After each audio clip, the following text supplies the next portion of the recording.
Na primavera de 1906, Emily Reese, de 13 anos, embarcou em um trem em Nova York, levando apenas esperança na mala.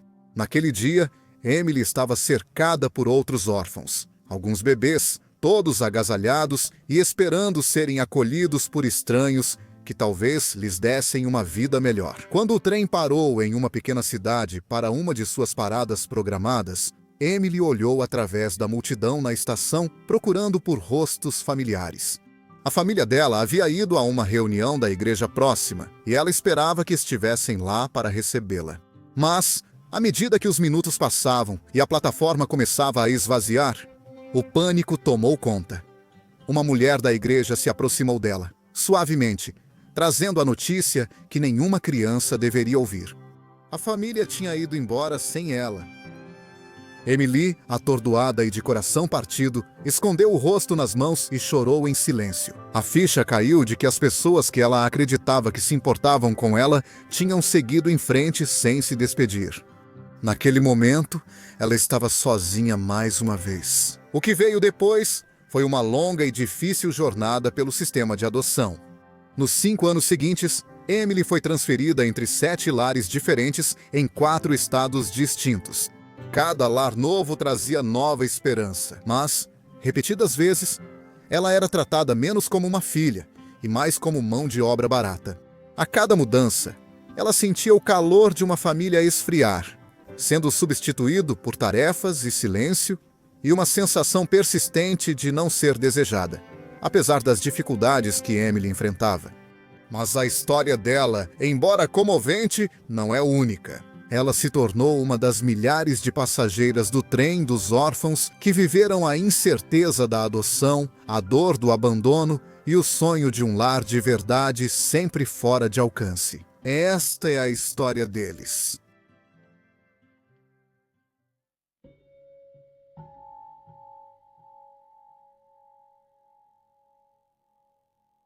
No século XIX, as grandes cidades da América, como Nova York, Boston e Filadélfia, estavam transbordando de gente. A Revolução Industrial estava a todo vapor e ondas de imigrantes chegavam em busca de trabalho. Mas, apesar de toda a promessa de oportunidades, muitas famílias eram devastadas por doenças, pobreza e empregos perigosos nas fábricas. Incontáveis pais morriam ou desapareciam, deixando dezenas de milhares de crianças para se virarem sozinhas nas ruas sujas e superlotadas das cidades. Em meados do século XIX, só Nova York tinha cerca de 30 mil crianças sem teto ou abandonadas. Para enfrentar a crise, um novo experimento ousado começou a surgir. Em 1854, a Sociedade de Ajuda à Criança enviou 46 crianças de trem de Nova York para Michigan, para adoção por famílias. Foi a primeira do que se tornaria o movimento dos trens órfãos, grande realocação entre 1856 e 1930. Durante esses 75 anos, algo entre 150 mil e 200 mil crianças foram colocadas em novos lares pelo meio oeste e até mesmo tão longe quanto o Canadá e o México. O movimento buscava oferecer às crianças abandonadas um novo começo nas comunidades em expansão do oeste americano. Mas nem toda criança enviada nesses trens era realmente órfã. Algumas vinham de lares com apenas um dos pais, onde sobreviver exigia escolhas difíceis. Outras eram de famílias tão grandes que os pais não conseguiam alimentar todos. Algumas foram entregues por mães desesperadas, casais solteiros ou mulheres de bordéis. Em muitos casos, a decisão de entregar uma criança não era falta de coração, era simplesmente a única opção. Esses jovens passageiros de trem tiveram destinos muito diferentes. Alguns encontraram lares amorosos e uma segunda chance. Outros foram tratados como pouco mais do que mão de obra gratuita, especialmente em cidades rurais agrícolas na crescente fronteira oeste, onde mãos extras eram mais valiosas do que corações calorosos. As crianças eram frequentemente alinhadas nas estações de trem e escolhidas por famílias, em um processo semelhante à seleção de gado. A supervisão era mínima no início, e o registro tão precário que muitas crianças nunca mais viram ou encontraram seus irmãos. Com o tempo, as medidas de proteção melhoraram. Agentes de adoção foram contratados para verificar o bem-estar das crianças, e as famílias tinham que assinar acordos formais. Por exemplo, meninos menores de 15 anos tinham que ser enviados à escola e mantidos como parte da família até os 18 anos. Salvo adoção formal, maiores de 16 anos podiam firmar acordos com seus novos responsáveis após um ano. Se a criança não se adaptasse bem, a Sociedade de Ajuda à Infância cuidava da remoção sem custo para a família. Enquanto isso, o Hospital New York Foundling utilizava outro sistema, atuando muitas vezes com igrejas católicas. Ao longo das rotas dos trens, os padres informavam suas congregações que havia crianças disponíveis, e os paroquianos podiam solicitar uma criança especificando até a cor do cabelo, cor dos olhos e gênero. Uma família chegou a pedir um menino ruivo para combinar com suas 5 filhas ruivas. Eles não só conseguiram o filho ruivo, como ele acabou herdando a fazenda da família. Essa abordagem se baseava na ideia de que uma criança que parecesse pertencer à família tinha mais chances de ser aceita e bem tratada. Em vez da adoção legal, a Foundling usava contratos de servidão que permitiam recuperar as crianças caso o acolhimento desse errado. Tudo isso sem precisar ir à justiça. Contudo, sem adoção oficial, essas crianças não tinham direito à herança, exceto se previsto em testamento. Nesse caso, era apenas uma forma alternativa de conseguir mão de obra gratuita. Não sendo a única, há muitas histórias terríveis sobre os trens de órfãos que foram ignoradas pela história, tanto no Velho Oeste quanto em outros lugares, revelando uma realidade diferente. Aqui estão algumas dessas trágicas histórias de terror nas fronteiras.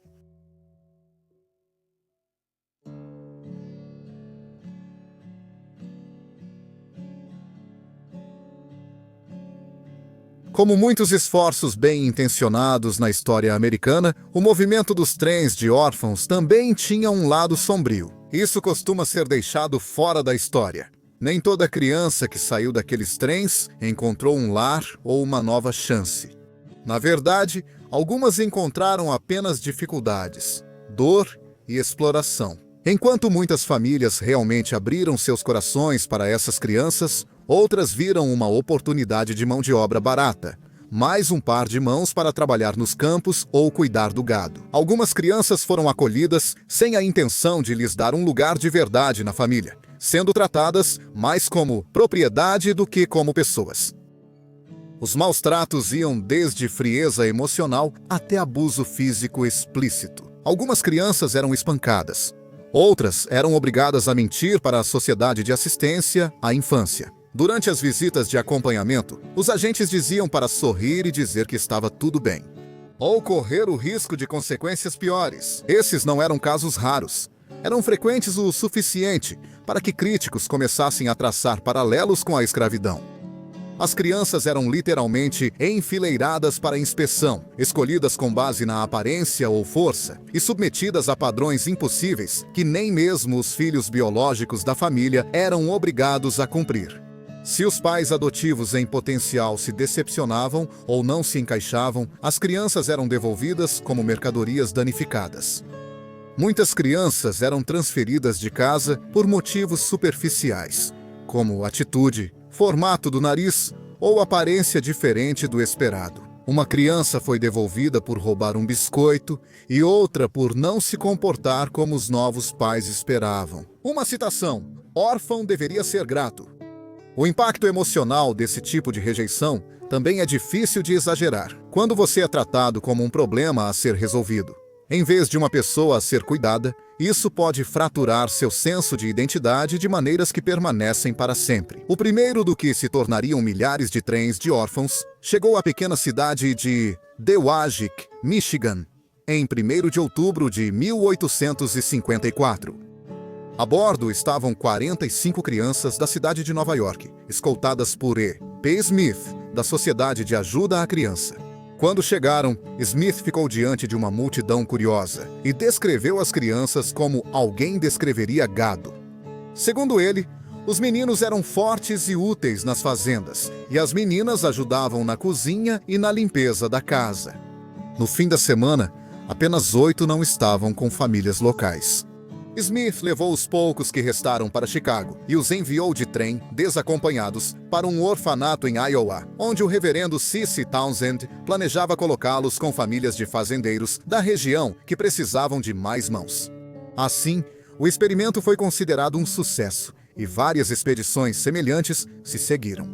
O movimento dos trens dos órfãos foi oficialmente iniciado anos depois, em 1912. O jornal Daily Independent de Grand Island, Nebraska, descreveu um quadro do processo que faz os leitores modernos se contorcerem. As famílias encomendavam crianças por idade, gênero ou até mesmo cor de pele. E a maioria saía satisfeita quando aquele trem dos órfãos chegava à cidade. As crianças eram limpas, enfileiradas e esperava-se que cantassem, dançassem ou recitassem versículos da Bíblia. Qualquer coisa que pudesse torná-las mais atraentes para um estranho, decidindo se as levaria para casa. A competição podia ser acirrada, especialmente por certos tipos de crianças, e não era incomum que irmãos e irmãs fossem separados. Cada criança escolhida recebia uma roupa nova e uma Bíblia antes de ir para seu novo lar. Mas o impacto emocional era profundo, especialmente para aqueles que viajavam com irmãos. Um desses meninos era Lee Nailing, que saiu de Nova York com os 2 irmãos. O relato dele sobre a experiência é de partir o coração. Ao chegar a uma igreja onde a seleção aconteceria, as crianças foram orientadas a ficar na frente. Os adultos começaram a entrar, examinando-os como mercadorias em um mercado. Lee segurava seu irmão mais novo, Gerald, nos braços, enquanto seu outro irmão, Leo, se agarrava com força à sua perna. Um homem alto de macacão se aproximou, agarrou o braço de Lee, murmurou que ele era, abre aspas, meio magricela e se afastou para escolher outro garoto. Os números foram chamados 1 a 1. Lee viu seus filhos sendo levados por estranhos e, embora estivesse com medo de ser escolhido, também começou a se sentir rejeitado. Como se ninguém os quisesse. Os 3 meninos seguiram juntos por várias cidades, enfrentando seleções sucessivas. Lee sentiu-se dividido, aliviado por ficar com seus irmãos, mas profundamente magoado pela rejeição que havia presenciado. Outros irmãos, separados à força, presenciaram as despedidas chorosas e começaram a questionar quanto tempo ainda ficariam juntos. Eventualmente, Lee foi separado de ambos os irmãos. E essa dor, ser arrancado da família sem aviso ou recurso, era uma história comum entre os passageiros do trem dos órfãos. À medida que as preocupações com o trabalho infantil e o abuso aumentavam no final da era do trem dos órfãos, mais vozes começaram a se manifestar contra o programa. Reformadores e ativistas pressionaram por leis mais rígidas de proteção à criança e, eventualmente, transportar crianças entre estados para adoção sem a devida supervisão tornou-se ilegal. Por décadas, o processo quase não tinha proteção. Não havia checagem de antecedentes, garantias legais, nem preocupação com o histórico, personalidade ou necessidades emocionais da criança.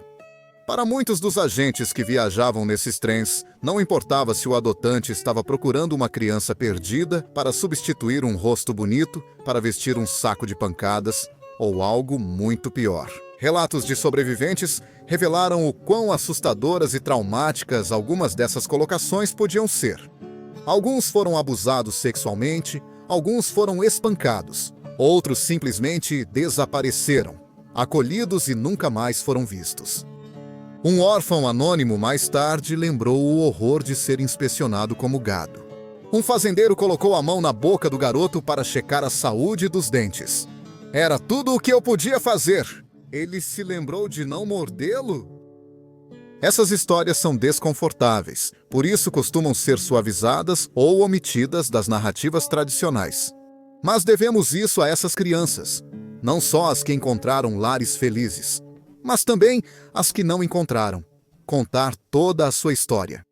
Esses chamados passageiros dos trens de órfãos foram mais que simples notas trágicas na história americana. Eles se tornaram parte do próprio tecido do Oeste, ajudando a formar fazendas, construir cidades e povoar a fronteira, com uma geração de jovens que conheciam as dificuldades ou tiveram a chance de algo melhor. Também era uma máquina que triturava a vida de crianças vulneráveis, algumas das quais perderam tudo nesse processo. E não devemos desviar o olhar.